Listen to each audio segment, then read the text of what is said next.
Hello and welcome to This Month in Real Estate. I'm Jay Papazan. Our lead story for November, mortgage interest rates inch up and the tax credit is set to expire. For more, let's look at the numbers. According to the Federal Home Loan Mortgage Corporation, or Freddie Mac, the national average for a 30-year fixed rate stands at 5%.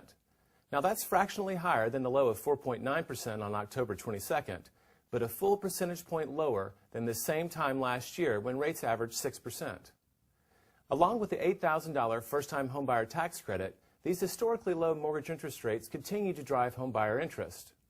With interest rates unpredictable, sellers need to do all they can to make sure they capture a buyer's attention heading into the fall and winter market, when home sales typically slow down. For more, we go to Brian Ellington with news you can use. Brian? Thanks, Jay. Back in July, we got some tips from Kendra Todd about what sellers could do themselves to make a house more appealing to buyers.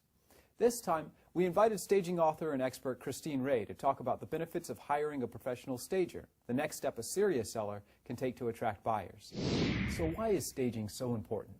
You only have 3 minutes to sell a house.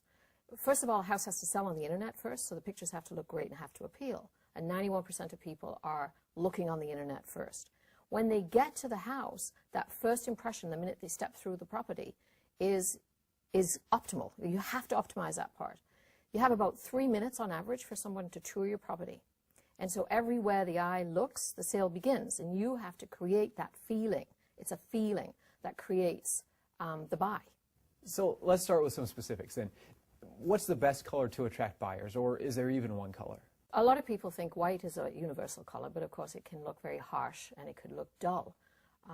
The most probably universal color that I can think of would be a soft cream, yellowy base.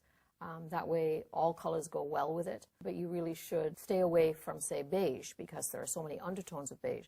It can be pink and it will clash with people's skin or colors that you already have in the room. So how about accent walls? Are they okay, or are they a distraction?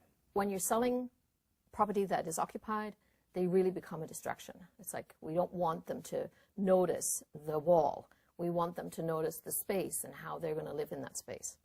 Is there anything I can do to make my house look bigger? Maybe put stuff in storage? We're selling space. That's what we're selling. We're selling space. We're selling floors, walls, ceilings, lights, and how people will live in your property. So the more things that you can get out of your house without it making it look empty is important. And storing them off-site is very key. While there are a number of things a seller can do themselves to attract buyers, it's easy to go overboard or even miss whole areas of the house that a buyer might be interested in. After hearing Christine, you can see why staged houses sell in half the time and for more money, easily offsetting the cost of a professional stager. For more information, talk to your agent about how professional staging can help in the sale of your house. Back to you, Jay. Thanks, Brian. That's it for This Month in Real Estate. Thank you for joining us.